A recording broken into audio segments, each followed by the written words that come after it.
This video will be part 1 of my coverage of Chapter 14, Zen in the Buddhist Tradition, for PSY 230 Personality Theory. Of these last 3 chapters, Yoga, Zen, and Sufism, probably the approach that has made the most impact in terms of wide conversation, research, and application in psychology, it's probably Zen Buddhism. There have been many practitioners, a lot of counseling psychologists, for example, who have taken advantage of various practices, particularly mindfulness meditation, to the benefit of their clients, particularly those being treated for depression and anxiety. So kind of keep that in mind as we go forward.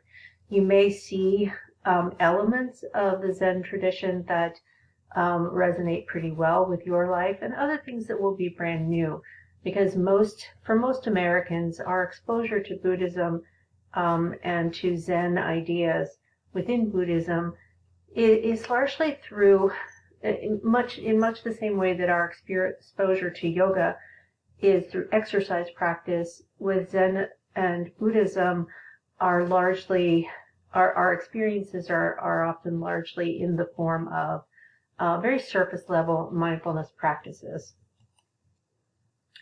So let's start with a very brief and surface introduction to the Zen Buddhist orientation.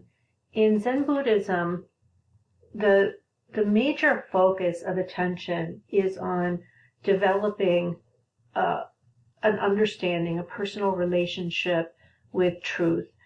The idea of Buddhist psychology, as your authors put it, is drawing attention to how do we distinguish between just regular conscious experience of our current moment, in our current space, in our current body, and a deeper connection to things that are more broad. So when your authors use a capital M, mind, and a capital T, truth, they're drawing your attention to this idea that you can sit in wherever you're sitting right now, whatever you're doing, you're experiencing your own body, you're experiencing your direct surroundings, your immediate concerns.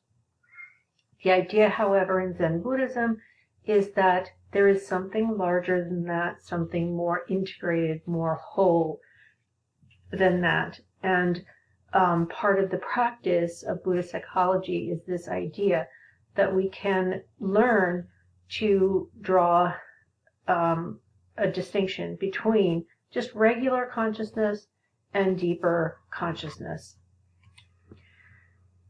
The concept of the way is this idea that there is a pathway that people can take that will lead them away from a life of mundane suffering and toward a greater degree of serenity, a greater degree of peacefulness, and the experience of tranquility.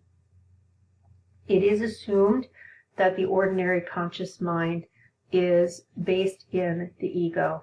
And that idea, we were exposed to that quite a bit in the yoga chapter. Some versions of yoga practice talk about this idea that our individualistic concerns, in other words, our egoic concerns, are ordinary. They are not going to lead us to enlightenment. Those egoic concerns keep us kind of tethered to a part of reality that necessarily leads us to suffering, and that we can transcend that, and that there's a specific pathway that you can take to get there. When we think about the psychology that we can derive from Buddhism, and particularly from the Zen version of Buddhism, it requires that you think about this movement away from, or even an absence of, this perception of separateness. In Western culture, that's really hard for us to do, because our Western cultural idea of individuality is so embedded in who we are. We are hyper individualistic, especially in American culture. We very much value individuality, personal choice, and uniqueness. In the Buddhist tradition, particularly in Zen Buddhism, that's something that sense of separate self that has to be overcome and has to be moved through and beyond in order to achieve this more serene, more tranquil experience of capital T truth. The core themes that we're going to explore as we look at how Zen Buddhism has been applied to modern psychology, particularly personality theory. The first core theme is a focus on the self and the distinction between a true self and a separate, conscious, individualistic mind.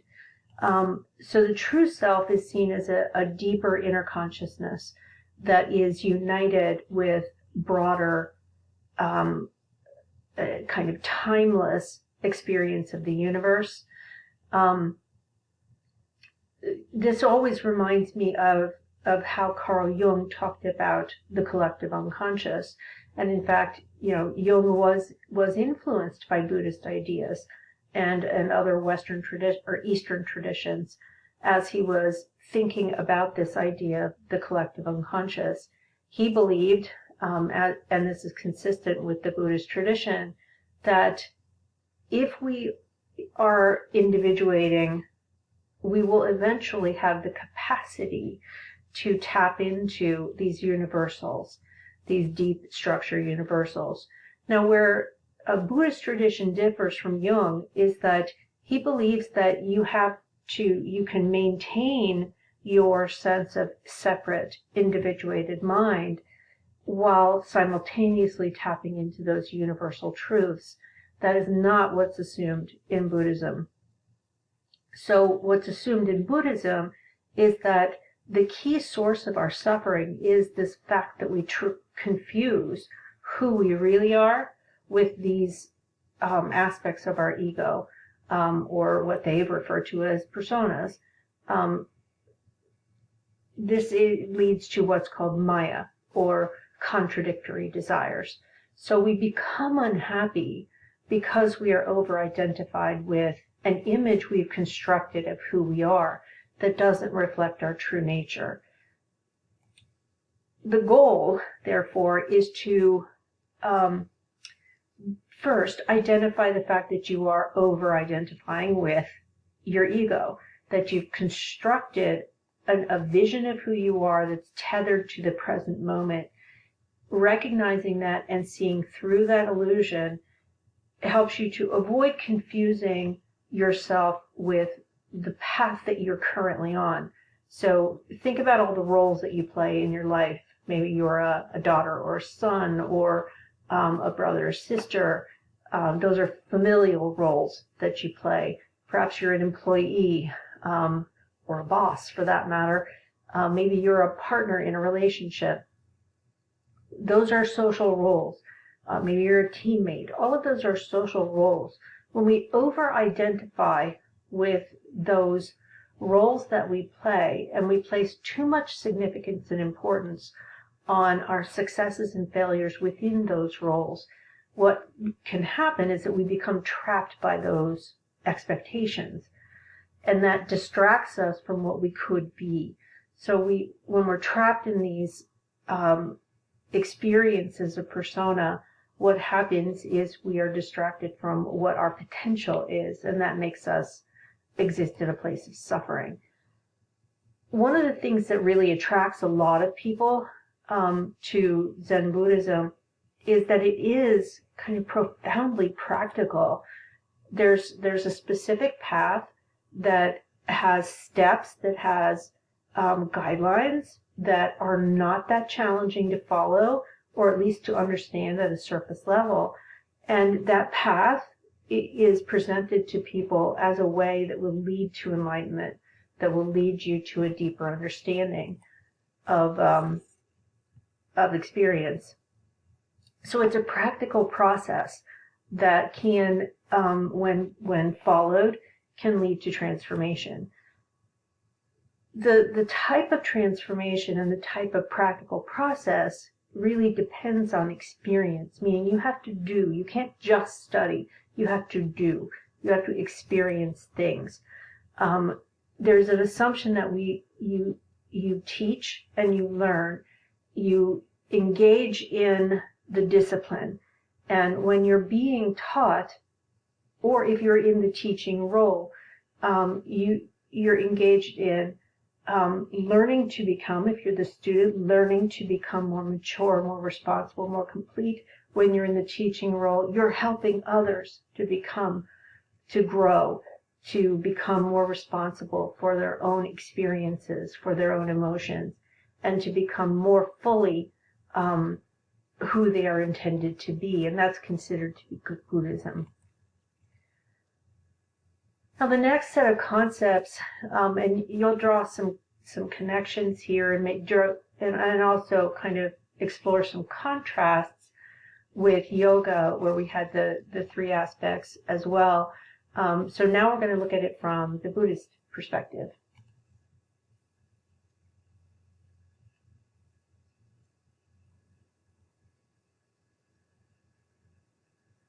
Buddha taught that everything in the physical world, including mental activity and psychological experience, is marked with three characteristics: impermanence, suffering, and egolessness.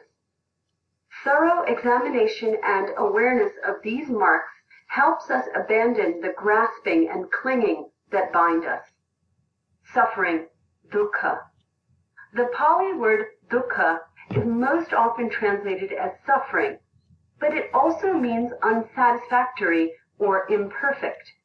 Everything material and mental that begins and ends is composed of the 5 skandhas that has not been liberated to nirvana is dukkha. Thus, even beautiful things and pleasant experiences are dukkha. Impermanence, anicca. Impermanence is the fundamental property of everything that is conditioned. All conditioned things are impermanent and are in a constant state of flux. Because all conditioned things are constantly in flux, liberation is possible. Egolessness, anatta. Anatta, anatman in Sanskrit, is also translated as non-self or non-essentiality. This is the teaching that you are not an integral autonomous entity. The individual self, or what we might call the ego, is more correctly thought of as a byproduct of the skandhas. So that's a really short introduction to the three characteristics of existence. So let's review. The first characteristic of existence is impermanence. Everything is going to be changing, and that's a fact. There is no suggestion that anything is constant, and that includes who you are. Impermanence characterizes everything. Your thoughts, your emotions, your physical experiences, all of everything is impermanent. And that suggests there's no one final version of truth. There is a deeply held assumption that our understandings in any given moment may shift. So truth is a process. Selflessness refers to this idea that there's no particular immortal soul or eternal self. So when, you can think of just for a point of contrast, in Christianity, we often talk about the idea that, who we are, the person that we are, will go to another place after death, that you will go to heaven or you go to hell. There's no such assumption in Buddhism. So there's no assumption that you have an immortal soul that will continue to exist in some other form after your body expires. The assumption in Buddhism is that bodies, personalities, the ego that you know of as you is actually impermanent and constantly changing and is not tethered to the current moment or the current body. And then dissatisfaction as a characteristic of existence. Where suffering comes from, so when we think about suffering, think about being anxious or being depressed, being distressed, feeling lack, feeling unsatisfied, unfulfilled, feeling restless. All of those are dissatisfactions. Feeling angry, all of those are dissatisfactions. Where does dissatisfaction come from? For many of us, our temptation is to say dissatisfactions come from the outside, from outside of us. The source of suffering, therefore, in Buddhism, you have to refocus and look at the source of suffering as being internal to you. So the dissatisfaction comes from the fact that the ego is this very limited force that is only partially aware and partially conscious, and it's really only externally focused.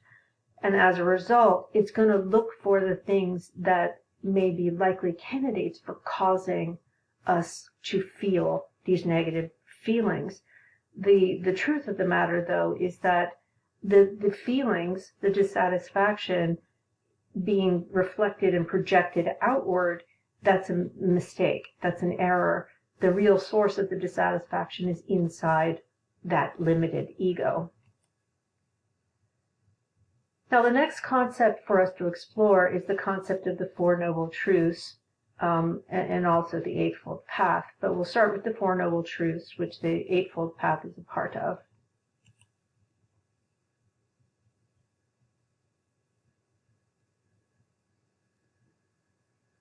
The Four Noble Truths make up the core of Buddhist teaching, and although they are rather vague and definitely leave lots of room for wondering, they have somehow survived throughout the ages. Although often worded differently by many different scholars, the four truths are the truth of suffering, the truth of the cause of suffering, the truth of the end of suffering, and the truth of the path that leads to the end of suffering. To say it more simply, and without using the word truth so many times, we could say them like this.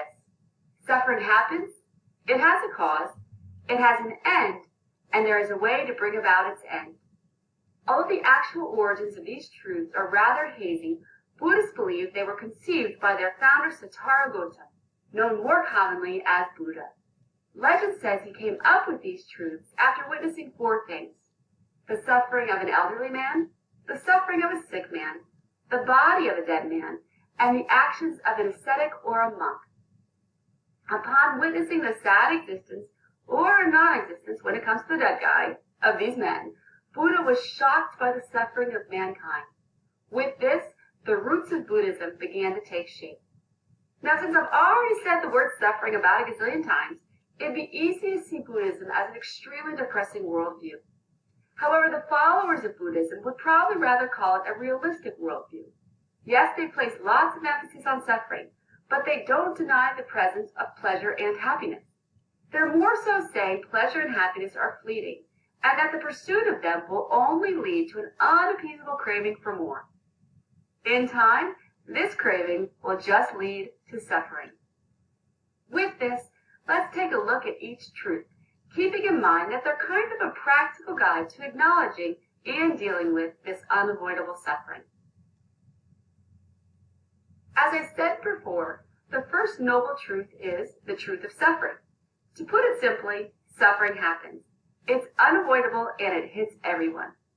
Some people might look like they have an easy life, and some may even be lucky enough to be doing pretty well. However, it's only a matter of time before suffering comes knocking at their door. Adding to this rather melancholy view, the first truth goes on to say that suffering is to be gone through alone. For example, someone who is sick and dying is sick and dying alone. Yes, those around him may care an awful lot. They may even weep at the thought of their friend's death. However, only the sick person can really know what his sickness is like. No one can take his place. For this reason, he suffers alone. This leads us to the second noble truth, the truth of the cause of suffering. To Buddhists, the cause of suffering is simple. Desire and ignorance are to blame. Humans suffer because we hunger after pleasure and material possessions. However, the more of these we get, the more we want. It's a never-ending cycle, a stomach that will never be filled. And our ignorance of this leads only to, yep, you guessed it, suffering. This leads to our third noble truth, the truth of the end of suffering. Fortunately, this is where things start to look up a little bit. Upon coming to terms with suffering, Buddha spent many years trying to figure out if it could have an end. Finally, and through many years of his own suffering, he came to the realization that yes, suffering can end. Perhaps even more exciting to his followers, he believed that suffering could end for everyone, not just the rich and the beautiful. He believed the key to ending suffering was to simply remove all physical desire, all emotional desire, all bad thoughts, all ill will, and all ignorance. Upon doing this, a person will finally be free. No matter what life throws at them, they will have supreme happiness. In Buddhist terms, we could say that they will have reached the state of nirvana, the freedom from suffering, desire, and the sense of self. Not wanting to leave anyone hanging, Buddha then gave the fourth noble truth, or the truth of the path that leads to the end of suffering. To understand this one, it'll help to take a closer look at Buddha's life. According to Buddhist tradition, Buddha grew up in a very wealthy but very sheltered home. As a young man, he had all that money could buy, but what he really wanted was freedom to see the world. Surrounded by all the trappings of material wealth, he was still not happy. When he was finally able to see the world and to see what suffering really was like, he renounced all of his wealth and decided to live a life of severe self-discipline and hardship. Since wealth hadn't brought happiness, perhaps leading a life of poverty and deprivation could hold the answers he sought. However, it's believed Buddha soon learned that severe self-discipline was also not the answer. It was as empty, if not emptier, than his wealthy life had been. This led Buddha to develop his belief in the middle path, or a life without extremes, as the way to end suffering. To really oversimplify, Buddha believed that life should be lived in moderation. He then broke this idea of moderation down into an 8-step list of do's and don'ts, known today as the Eightfold Path. In it are things like don't lie, don't steal, don't destroy, don't commit adultery, etc. However, rather than being listed negatively, they are listed in a very positive way, using terms like right effort, right speech, and right action. When you follow all of these right things, you'll be able to put an end to your suffering. At the core of Buddhism is the belief in the Four Noble Truths. Believed to have been conceived by Siddhartha Gautama or Buddha, these four truths are the truth of suffering, the truth of the cause of suffering, the truth of the end of suffering, and the truth of the path that leads to the end of suffering. To put them in much simpler terms, we could also say them like this. Suffering happens, it has a cause, it has an end, and there is a way to bring about its end. With these four noble truths, Buddha proclaimed that suffering is unavoidable. However, a person can be freed from suffering through a life of moderation, or in Buddhist terms, by following the middle path as the way to end suffering. When we look at the Four Noble Truths, we remember that we're doing this partially through the lens of Western psychology and seeing ways in which these ideas from Zen Buddhism may be useful.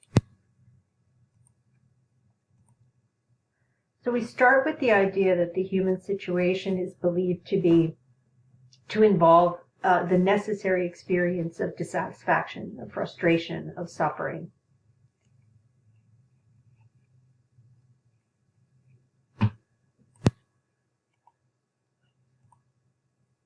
Sorry for that interruption.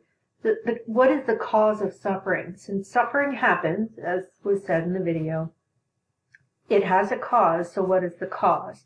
The cause is primarily our individualistic ignorance of our true nature, often referred to as Maya, this state of ignorance. In other words, people suffer psychologically because they're stuck. they're stuck in a cycle that is basically hedonistic. They're attempting to obtain pleasure and to avoid pain. Now, that should drag you back into thinking from Freud's perspective, there is a tendency for humans to be motivated that way. If they're decidedly id-driven, they're going to be pressured to obtain pleasure and avoid pain. As across sort of philosophical traditions, there is some kind of assumption that human beings, when they stray, when they suffer, it's because of these hedonistic desires. People are driven to change, but they simultaneously fear it. So we may realize that our constant desire to have more pleasure and avoid pain is troubling to us, that it's causing some kind of dissatisfaction. We often either don't know how to stop riding that hedonistic train, or we are afraid to. And this is then referred to in terms of karma.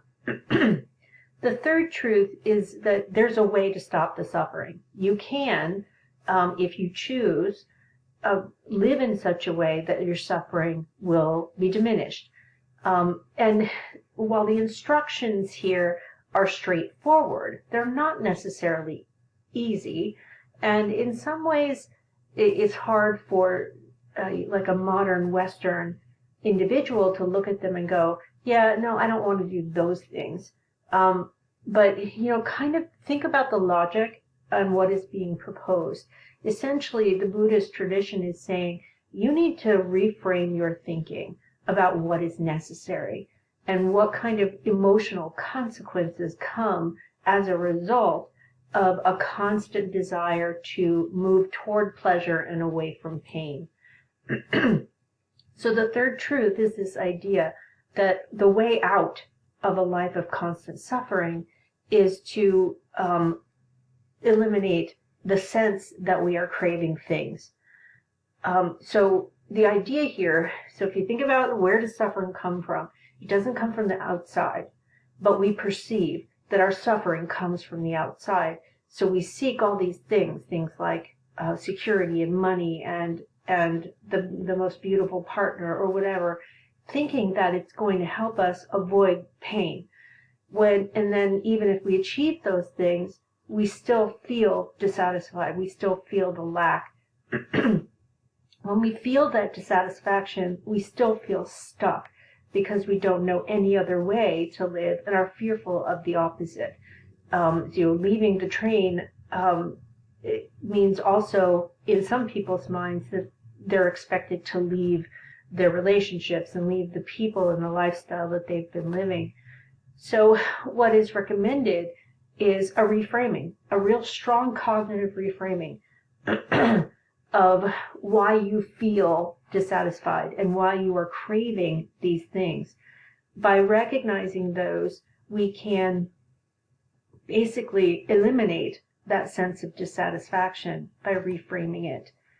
If nirvana is defined in terms of an absence of desire and an absence of resentments and selfishness, when we to have that nirvana experience, which is similar to the experience of that the humanists were talking about with self-actualization, that Maslow was talking about with peak experiences. But here it suggests it would be more long-standing. You can draw the contrast. If you have nirvana, what's the opposite? Over-identification with the ego. And when we're over-identified with the ego constantly demands maintenance. It demands that we be seeking pleasures and avoiding pains. And when we're constantly on that treadmill, moving toward pleasure and away from pain, the end result is suffering. So how do we do this thing? How do we move in the direction of reducing craving and eliminating cravings in order to find that nirvana state? And what was argued was that there are concrete behavioral steps that you can take. that can increase the likelihood that you will move in that direction. And that's referred to as the Eightfold Path. This is described as the middle way in many discussions and descriptions of the Four Noble Truths. And it's divided up into sections. Part of it is about ethics, part of it is about other aspects of life. So we'll start with ethical conduct. and this is, these are in order. You can kind of think of it as getting your psychological house in order by correcting behaviors that you tend to engage in that cause yourself and other people unnecessary suffering. So first is right speech. So there are prohibitions against lying and gossiping and slandering and my favorite, useless chatter. So basically anything on social media is probably a bad idea because there is just so much of what we do with our speech these days that is dishonest, that is gossipy, that harms others intentionally, or that is just useless and causes disharmony both inside of us as individuals, but also disharmony for others. Right action means, and here you have prohibitions that are in some ways connected to the cultural context where Buddhism is practiced. So you have a prohibition against destroying life, against theft, against lying, against sex that is not approved of, using mind-altering chemicals, and so on. And then right livelihood, which refers to earning money in such a way that you're not harming others, including animals. And again, this is in a cultural context where Buddhism is practiced, where the relationship between humans and some kinds of animals is very, very to be strictly kind of adhered to. So the earning money by killing animals is seen to be damaging psychically to people. So it's seen as a problem for right livelihood. The next tier of practices involves cultivating mental discipline. So right effort refers to using your capacity to choose. So use of will, using your ability to choose to control or eliminate thoughts that are unproductive. So when we're talking about unwholesome thoughts, we're not just talking about dirty thoughts.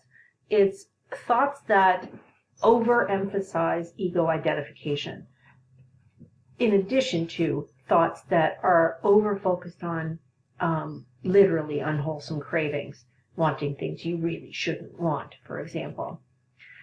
Right, mindfulness refers to learning the skills that allow us to become aware of our sensations, aware of the experience of our own bodies. This includes learning to meditate and using mindfulness practices to, for instance, become mindful of the breath, to become mindful of the way our bodies feel, to become mindful of our sensory experiences. And then cultivating the capacity for right concentration. And this, builds on mindfulness skills, mindfulness abilities, and awareness can be built upon when we learn the deeper aspects of meditation, learning how to accomplish to develop the mental abilities, basically, to be able to become wise, which is the next tier on this journey. So by learning how to use our own force of individual will to identify thoughts that are not productive and suppress them, to become mindful of our experiences, our breath, our sensations, through the practice of meditation, and then the expansion of our meditation practice to learn right concentration enables us to move to the next stage, and that is wisdom. When we're working through this part of the Eightfold Path, the focus is on letting go of the ego, of becoming selfless, and embracing a newfound capacity for love and connection and nonviolence. So right thought refers to this kind of experience that is fundamentally not dependent on you seeing yourself as you with an independent identity, but instead of experiencing directly the wholeness of all things. And that leads to right understanding. When we are exhibiting and experiencing right thought, when we are detached from the ego, and we are experiencing love and nonviolence, we are ready for right understanding. And that allows you to transcend the need for regular, everyday cognition, which is, being able to identify things and categorize them and order them in terms of their goodness and their badness, their usefulness and their not usefulness. We don't need that kind of thing anymore. We understand things with immediacy, with directness. And that concludes part 1 of my coverage of Zen and the Buddhist tradition.